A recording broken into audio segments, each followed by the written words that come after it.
We're back to give you the legal edge. With a major snowstorm coming this week, it's the perfect time to highlight those local rules requiring property owners to remove snow and ice from around their homes to avoid fines or being found liable if someone is hurt on your property. As attorney Bryan Waldman explains from the Sinus Dramus law firm, they are city and township ordinances that differ slightly from place to place.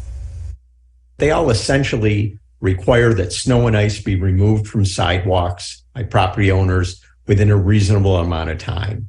In East Lansing, I believe the law is that if snow falls before noon, it has to be removed by midnight the same day. If it falls after noon, it has to be removed by midnight the following day.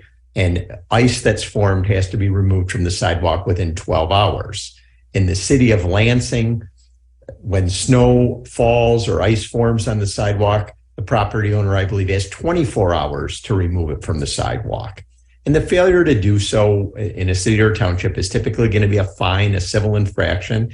In East Lansing, I believe the fine is $90. In Lansing, what can happen is if the property owner doesn't clean the snow off the sidewalk, the city can do it and then charge the property owner up to $145 for having to remove the snow.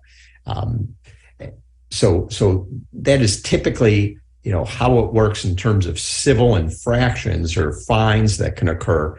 But there's more than that, because all of us have what's called a duty of reasonable care to make sure our property is reasonably safe for other people. And particularly in today's world where you constantly have delivery people coming to homes, there's an expectation that people are going to be there not only as social visitors, but to do business. And when you're doing business, you owe people an even higher duty, a duty of higher care.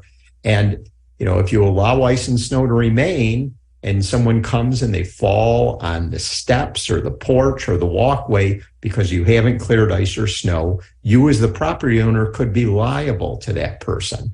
And the longer it remains there, the more likelihood that a judge or a jury is going to find that failing to clear it was unreasonable, increasing the likelihood that you'll be liable. So there's, not only potential, civil fines from townships and cities, but also potential liability if someone's injured because of the failure to remove ice and snow. So this time of year, important to keep that salt on hand, keep the shovels close by, snow blowers, and clear that ice and snow within a reasonable amount of time.